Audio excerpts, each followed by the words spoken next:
आज जो है आपका कौन सा चैप्टर स्टार्ट हो रहा है? द्विघातीय समीकरण। पिछले दिन आप लोग का दो चर वाले रैखिक समीकरण युग्म का सारा क्वेश्चन क्या हो गया था? हाँ, हल हो गया था। जो भी प्रॉब्लम था आप लोगों का उसको सारा क्या किए थे? सोल्व कर दिए थे। आज जो आप लोग का जो चैप्टर है उसका नाम ही है क्या? द्विघातीय समीकरण, जिसको इंग्लिश में क्या बोला जाता है? Quadratic equation. क्या बोला जाता है?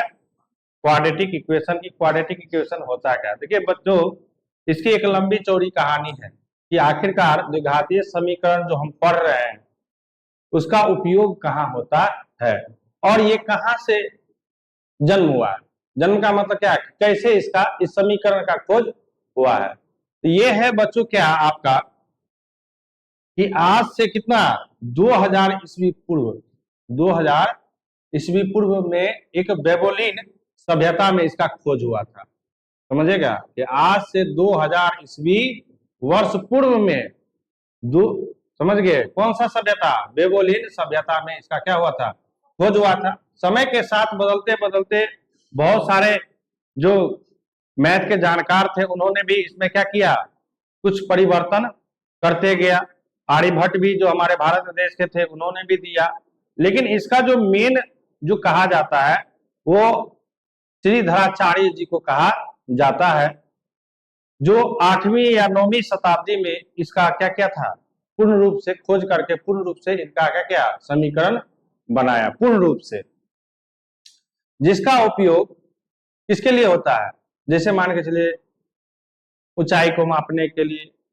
प्रोजेक्टाइल का मतलब क्या कि कोई भी वस्तु ऐसी इस प्रकार से गिर रहा है, जैसे हम ही लोग कोई मान के चलिए गिट्टी फेंकते हैं तो गिट्टी सीधा न जाकर क्या होता है? प्रोजेक्टाइल ऐसी इस प्रकार से गिरता है ना, कर्व के रूप में। तो उस सब चीजों को क्या करने के लिए? ज्ञात करने के लिए हाँ इसका क्या होता है? उपयोग होता है।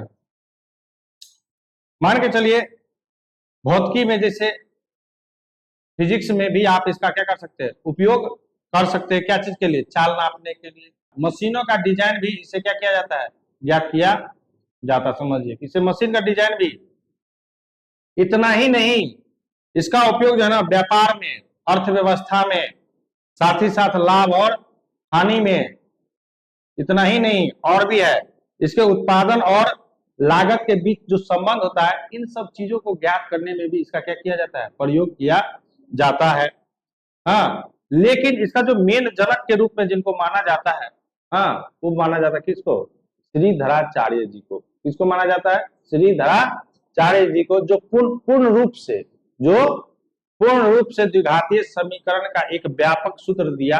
हाँ, और जहां से उसको क्या किया? हल करके हाँ मान क्या किया गया है?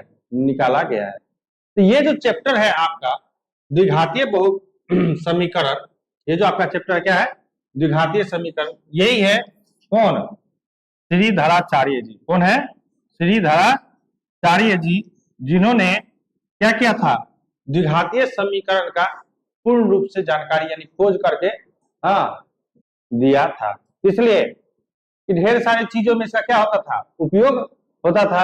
अभी बताए के ना कि चाल को ज्ञात करने के लिए यानी गति को ज्ञात करने के लिए, लंबाई को ज्ञात करने के लिए, चौड़ाई को ज्ञात करने के लिए, आयत को नापने के लिए, बहुत सारे चीजों में इसका उपयोग होता है। तो यही है हमारे श्रीधराचार्य जी, जिन्होंने खोज किया था। अब समझिएगा कि आपको इस चैप्टर में पढ़ने से पहले, आपको इस चैप्टर में बच्चों क्या पढ़ने से पहले आपको यह समझना पड़ेगा कि इसमें कुछ फॉर्मूला लगता है जिसको बीजीय सूत्र कहते हैं, हाँ, या अलजेब्रिक फॉर्मूला कहते हैं। तो इस चैप्टर को पढ़ने से पहले हम इसके बारे में क्या करेंगे? जानकारी लेंगे कि आखिरकार बीजीय सूत्र होता क्या है। क्योंकि इस पर जो है ना आपको बच्चों ऑब्जेक्टिव दिया रहता है कि इसमें आपको एक दे देगा और बोलेगा कि जांच करके बताइए कि यह द्विघातीय समीकरण है या नहीं है। तो उसके लिए कुछ फॉर्मूला की आवश्यकता होगी। तो वो फॉर्मूला सबसे पहले आज आप लोग के साथ क्या करेंगे? डिस्कस करेंगे। और जो पुराने बच्चा है इसमें, हाँ, उनको ये सब चीज क्या होगा? जानकारी होगा, क्योंकि उनको भी 8th क्लास से ही हम क्या कर रहे हैं? पढ़ाते आ रहे हैं। तो जैसे सबसे पहला जो सूत्र होता है कि a प्लस बी का होल स्क्वायर नहीं होता है, हम लोग क्या लिखते हैं ए स्क्वायर प्लस क्या 2ab प्लस क्या, कहीं पर आपको दे दिया कि a प्लस बी पर पावर 6, ये भी है। अब तो इतना लंबा हम नहीं पढ़े हैं, लेकिन जो पुराने विद्यार्थी हैं उनको पता होगा कि इसको कैसे तोड़ा जाता है, वो भी सिखाएंगे आप लोग को, अभी सीखिएगा कि किस प्रकार से। तो थोड़ा सा पहले फॉर्मूला लिख देते हैं और फिर उसका क्या करेंगे हम आपको सिखाएंगे। तो इसमें कौन कौन सा फॉर्मूला जो लगेगा वो थोड़ा सा ध्यान दीजिएगा। एक फॉर्मूला सबसे पहला इसमें फॉर्मूला लगेगा a प्लस बी का क्या होल स्क्वायर, मतलब क्या a square plus 2ab plus कितना बी स्क्वायर। दूसरा फॉर्मूला लगेगा a माइनस बी का क्या होल स्क्वायर, क्या a square minus 2ab plus कितना बी स्क्वायर। तीसरा फॉर्मूला लगेगा a प्लस बी का क्या होल क्यूब, क्या a cube plus 3ab into a plus B cube, या इसी को कहीं कहीं पर बच्चों इस प्रकार से लिखा रहता है a cube plus 3a square B plus 3ab square plus कितना बी क्यूब। ठीक है, फिर इसमें चौथा जो फॉर्मूला होता है a माइनस बी का क्या होल क्यूब, क्या बच्चों a cube minus 3ab into a minus B cube, या इसी को इस तरह से लिखा जाता है a cube minus 3a square B plus 3ab square minus, देखिए ना आप इसी को तोड़िएगा ना, जैसे यहां से माइनस क्या हो जाएगा बी क्यूब, यहां से यदि आप तोड़ते हैं तो देखिए तो माइनस 3a गुना ए स्क्वायर गुना कितना बी, फिर माइनस माइनस प्लस 3a गुना बी का गुना बी से करेंगे तो क्या हो जाएगा बी स्क्वायर। ये बस इतना ही फॉर्मूला में आपको क्या करना है, इसमें बस 4 ही फॉर्मूला आपको इसमें क्या करना है लगाना है। 4 फॉर्मूला पे ही आपको इसमें पहला क्वेश्चन जो एक्सरसाइज का पहला क्वेश्चन है वो आपको बनेगा, कि जांचने के लिए कह रहा है कि सही में जांचिए कि ये द्विघातीय समीकरण है या नहीं। अब आखिरकार आप लोग को जहां से भी पढ़ गया है बच्चों, हाँ, तो वहां पर आप लोग इसको सीखे होंगे क्या कि किस प्रकार इसको आखिरकार ये बना है। हाँ, तो एक टीचर आप लोग को सिखाएंगे क्या कि a प्लस बी का होल स्क्वायर बा क्या a प्लस बी इंटू क्या a प्लस बी, अरे 2 बार घात है तो उसी संख्या को 2 बार क्या करेंगे हम गुना करेंगे। अब जब गुना करेंगे तो इस a से इन दोनों को गुना कीजिए, इस a से a प्लस बी और फिर इस प्लस बी से इन दोनों में गुना करेंगे, यानी प्लस बी से इस a प्लस बी में क्या करेंगे गुना करेंगे, यानी क्या a गुना a स्क्वायर प्लस a गुना B A B plus B गुना ए लिखे या a गुना B A B plus B गुना बी क्या बी स्क्वायर, ए स्क्वायर एगो ए बी क्या गो ए बी 2 गो ए बी प्लस कितना बी स्क्वायर। किसी बच्चा को मान के चलिए इसमें थोड़ा सा और समझ में नहीं आए, मान के चलिए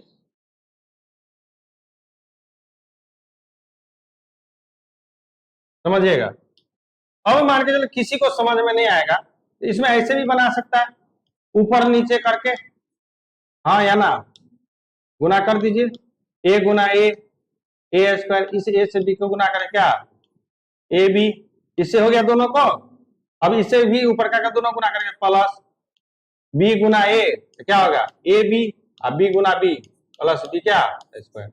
फिर वही आगे, लेकिन आज जो आप लोग को एक ट्रिक बताने वाले हैं, हाँ, उससे कितना भी पावर दे दे, कितना भी पावर दे दे, उससे कोई लेना देना नहीं है।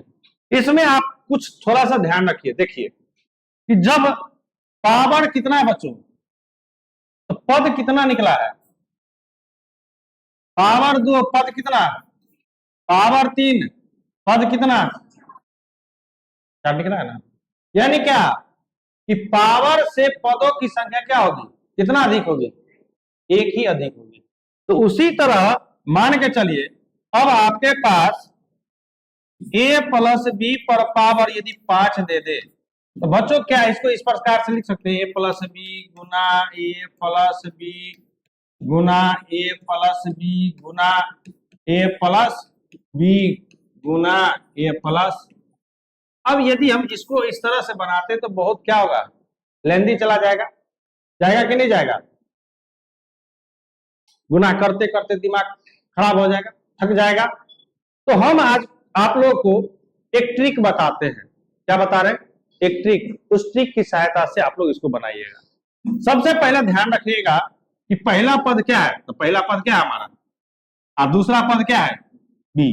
ठीक है, आप क्या कीजिए इसको, घात कितना है, घात कितना है, पद कितना होगा, 6। समझिएगा, A B A B A B A B A B कैसे हो गया, 1 2 3 4 5 6 और 6 ही है ना, 6 ही होगा। लिख दिए, लिख दिए ना। पहला इस पर कितना 5, इस पर 0। हाँ देखिएगा, ध्यान ट्रिक बता रहे हैं। कितना 4 1 कितना, फिर 1 फिर, क्लियर है, इतना तो याद रहेगा ना। चलिए तो इस पर आप लोग क्या कीजिएगा, समझिएगा, इस पर आप लोग बना करके आइएगा। देते हैं आप लोग को a प्लस बी पर पावर कितना 4, दूसरा a प्लस बी पर पावर कितना बच्चों 7, a प्लस बी पर पावर कितना 8। इस क्वेश्चन को आप लोग को क्या करना है, घर से बना करके लाना है। ठीक है, कोई दिक्कत नहीं है, नहीं ना है, बन जाएगा ना। चलिए।